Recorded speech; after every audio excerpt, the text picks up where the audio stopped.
When Disney weren't closing animated studios that were once owned by one of the big six film companies in America that made a name for themselves. When they weren't shoving in insultingly meaningless cash grabs that they call remakes, one after the next, that totally missed the entire point of what made the original special. When they weren't so bad that even a Disney family member had to call them out on it. When they weren't giving credit to Chinese government entities, allowing them to film in Xinjiang that sanctioned Muslim concentration camps, and having their main star of a remake that they were making condone police brutality in Hong Kong. When they weren't canceling and firing movie stars for their criticisms and political beliefs. When they weren't— Get on with it! Yes! Get on with it!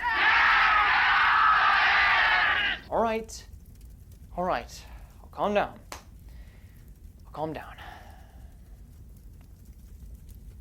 When they weren't about to royally tarnish and create possibly useless sequels to one of the greatest film trilogies of all time. Get on with it! Alright, okay, I'm sorry. I was a little bit unprofessional. I'm heated in the moment. Let's start all over again. When they weren't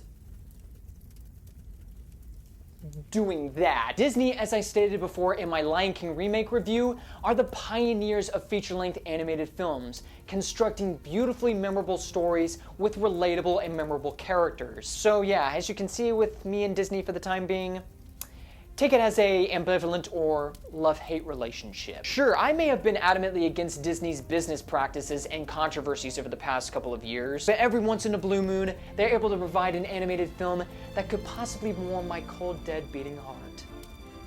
Or worst case scenario, leave me disappointed. Which brings us at last to the long-awaited COVID-delayed animated feature of Raya and the Last Dragon, a film that, unlike the live-action remake of Mulan, is not only being sent to Disney Plus for a $30 Premier Access option, which is what I paid for to see this movie, because I hate my life, but is also simultaneously being released in theaters nationwide. Okay, to be honest, I had to meet a deadline for a newspaper. The theaters were packed, especially during COVID conditions, so cut me some slack. So how is the latest Disney animated flick, you inquire? Is it destined to become the next Disney classic or return to form for Disney as so many people have been claiming it to be?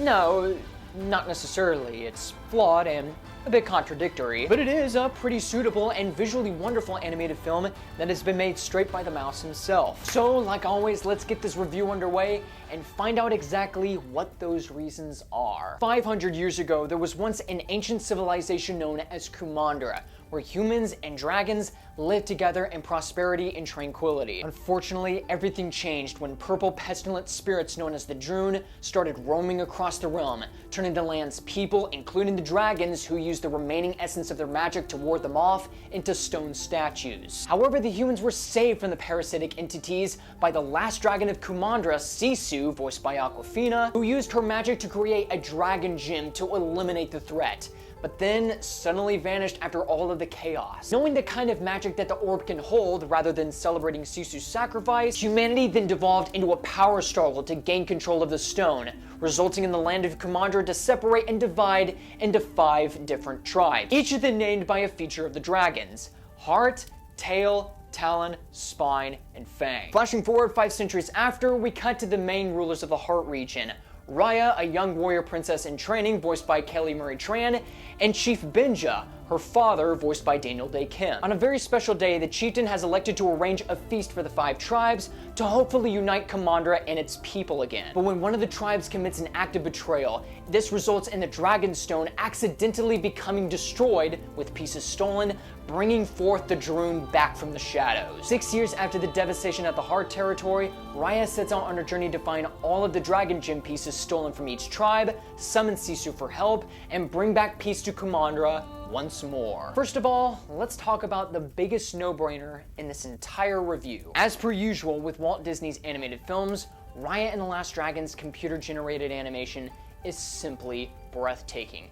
becoming just as impressive as the previous film that they brought forth to cinemas. From the opening shot, you get a glimpse of a rainforest with a stone tub in the middle with water in it, and it is apparent from the get-go how immaculate and detailed the entire film looks. Even while the film is still playing, I at times felt completely distracted by how beautiful this film was. The character design of each tribe, including the main characters and the supporting ones, and even Sisu the Last Dragon herself, looks distinguishably unique. The skin texture is unbelievably polished, and the world and regions of Kumandra are stunning. From the desert plains landscape of Tail, to the floating island marketplace of Talon, to the snowy fortresses of Spine, and the luscious, decorative kingdoms of both Heart and Fang. Even small details such as stone walls and water effects are crafted with such devotion and integrity that you can imagine the amount of dedication that the animators put into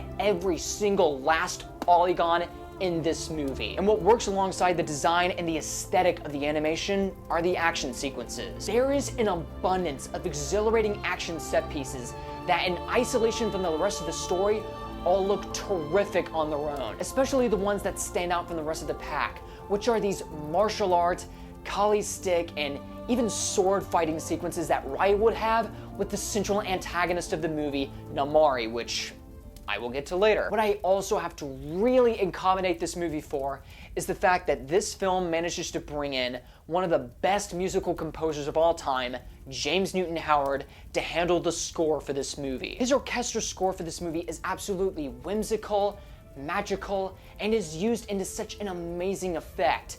From dramatic moments of dreariness and hopelessness to uplifting scenes of wonder and spectacle, especially in a scene where Sisu is skipping across the sky on Raindrops. Scores like this prove that James Newton Howard should do more work with animated films, especially with ones made by Disney. Now, with the vocal work with the cast involved, they do a fairly decent job with the material that they're given in the roles. For example, let's start with Kelly Mary Tran as Raya. I think I remember back in a time where, in my Last Jedi review, I criticized her performance as Rose, where it acted like something out of a Disney Channel show, where she acted all way too bubbly and joyful and just overall obnoxious. Here in this movie, she is given the honor of voicing a Disney princess, and much to my surprise, she is actually pretty darn great as a voice actress. She captures the adventurous, determined, and cleverness of Raya's character to a T as a fearless heroine who is faced with the task of uniting the nations, and I especially bought into it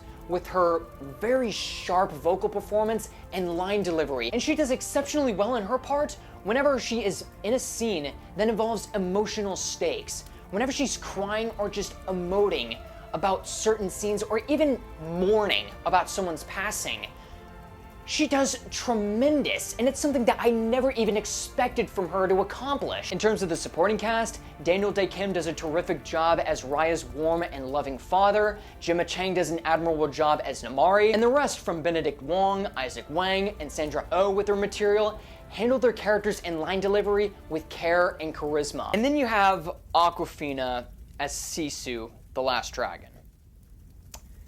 Okay, full disclosure, as much as I tolerated her performance in Jumanji: The Next Level, in this movie, she wasn't doing it for me. Now, I bet that despite not having seen films such as The Farewell, which I heard she was incredible on, she can pull off the reins of being a very dramatic actress. And it's especially evident in this movie because when the writers and the directors decide to write dialogue and have her perform in a way that is very calm and sincere, I believe that she pulls it off remarkably well. But when she reverts to her usual comedy relief shtick, or even so much as cracks a joke, it just gets irritating. And while I'm probably not the biggest fan of her as a comedic actress, this is not the fault of her. This is the fault of the writers. Because there are moments where the jokes and even scenes of ad-lib get stretched out for so far long, especially in such circumstances where she has to constantly make jokes about the fact that she is such an excellent swimmer or any other snarky remark along those lines, that get so irritating and so annoying that I was just constantly just pleading that every time a joke never landed, I was requesting for the film to move its plot forward. In fact, this leads me to one of my biggest complaints when it comes to Raya and the Last Dragon. The reliance on comedy weighs down the film of any kind of suspense. What I mean by that is that there are certain segments in the movie where Raya and Sisu encounters Namari's squad and untrustworthy people in the Talon tribe, and they had to get away from them as fast as possible. But then suddenly the scenes of suspense comes to a halt in order to bring in anachronistic comedy that breaks all semblance of tension and stakes that you can have for any of these characters that you see in the film, or it transpires in the plot. The comedy sometimes happens in places during certain action scenes or certain moments of suspense where it just doesn't feel appropriate or feels like it needs to happen at that certain point. And in the back of your mind, you're just basically thinking to yourself, guys, shouldn't you be getting out of here? The bad guys could be coming at you at any second. This whole scene of comedy that you're doing should basically happen after the tension has ceased. And like I said before, the vocal performances were solid. I just wish I could say the same thing about their characters. Raya might be an okay character as someone who was trying to bring back the compromise and the trust between the tribes of Kumandra while also sharing humor towards enemies like the average hero. But as far as secondary characters are concerned, while they do have the common attribute or characteristic about them of them having lost a loved one to the Droon, like a wife, a child, friends, family, there isn't anything else beyond the surface of their character other than the fact that they're just there to provide the comedy relief. One of these examples include the character of a con artist baby, who I originally liked at first and got a few chuckles out of me. But the more I think about it, the more I begin to realize that this kind of character doesn't belong in a universe like this or in a Disney movie. It makes no sense that a baby like this would handle ninja-like stealth, manipulation, and conning individuals like she's an adult. The only reason why this kind of decision was for a character like this to exist was to either serve as a plot device for the third act of the movie, or because they needed just more funny moments for the kids to laugh at how hilarious the baby is. Now let's boil it right down to the plot of the film.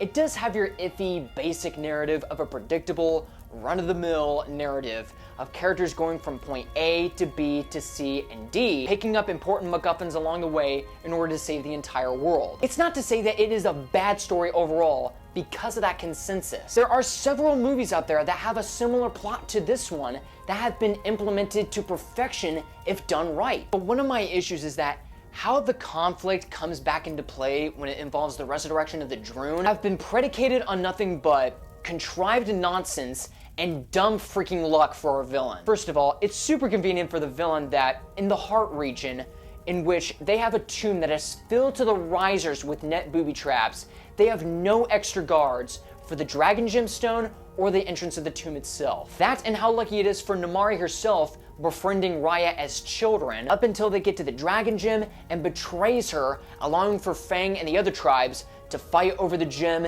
and accidentally destroy it, causing the Droon to come back and having tons of innocent people die. And speaking of Namaari, the film's primary antagonist, not one of the best written Disney villains either. You can see what the writers are trying to do with this character because the film wants to build and set up a redemption arc for her. But the reason why that arc isn't developed well or earned is because she is responsible for so many horrible events in the movie, never takes fault at it, and goes far as to say that the main character is just to blame as she is. Now, the argument can be made that the reason why the betrayal happened was because Raya was just trying to make friends with somebody, seeing how they both share common knowledge with each other about the ancient dragons, and that Namaari was just basically being subservient to her mother. And after the event transpires, this all accumulates into Raya's trust issues. You also have to keep in mind that Namaari instigated the betrayal, lied to Raya about being best friends, and she and her tribe caused an incident that turned several people into stone, and none of these moments that I mentioned are hinted at or framed in a way to where she's being forced to do these decisions simply because her mother demands it, or that she totally regrets her decision of betraying Raya. Throughout the film, she still shares resentment towards Raya and chastising her during her encounters. Even when Raya, Sisu, and the rest of the supporting characters are trying to trust her to try and resolve everything throughout the film, she betrays them again by doing a really bad thing, and then fights Raya again and then tells her that she's just about as part of the problem as she is, and we're supposed to sympathize with her. And by the time she redeems herself, it isn't even earned and it just feels half-assed and unbelievable. But what truly bothers me throughout this entire film is that it has a whole message about trusting others. And you know this because you have the film's characters constantly have to remind you over and over again through dialogue the theme of the movie, which is just trusting people and how the whole world can mend together if we can just trust one another. Now that message in theory isn't that bad to address, but in execution, the entire film contradicts its own message. Sisu herself implies to Raya in certain scenes that maybe things will all be solved if we can just trust people. But no matter how many times that they do, they either get betrayed or killed, except when it's a secondary character that tags along with her journey. Almost every single person in the other 4 tribes are presented as untrustworthy and greedy people. One of these examples to prove my point is that when Sisu is in human form and she's walking with this old woman who is the leader of Talon, they have exchanges about the remaining dragon gems that have scoured across Kumandra. They then go to this ancient temple, and then all of a sudden, the old woman and the guards push human Sisu into a dark forested area where there is one Droon monster, and the old woman threatens Sisu to tell her information about where the remaining gem pieces are, or she will die and turn to stone. So based on that information alone, she could be doing this to other people just to gain information about the dragon gem and to use it for power. And she is regarded through dialogue that she is the most vicious leader that Talon has ever seen. If that's the case, you think that if everything is resolved and all of the clans live harmoniously together, wouldn't people who were in that prison refuse to trust that woman ever again and even get revenge on her? And when the film resolves itself and everyone becomes friends, it felt like there wasn't a sense of actual consequences for people's actions. It's not that the message of trusting other people is a terrible idea. It's the fact that when putting blind trust into people repeatedly, especially if it's someone who has been toxic to you in the past, is poorly executed. Especially when people are essentially forced in a position to trust each other during the climax in the most contrived fashion possible. Raya and the Last Dragon is by no means another instant classic to the Disney catalog that I was led to believe. It has its notable positives while also containing a few problems in its plot, characters, and its message. But if you're a young child or a diehard Disney fan, I would give this film a solid recommendation for those who are curious enough to see it for themselves. But do I think that this film is worth the $30 price tag on Disney Plus?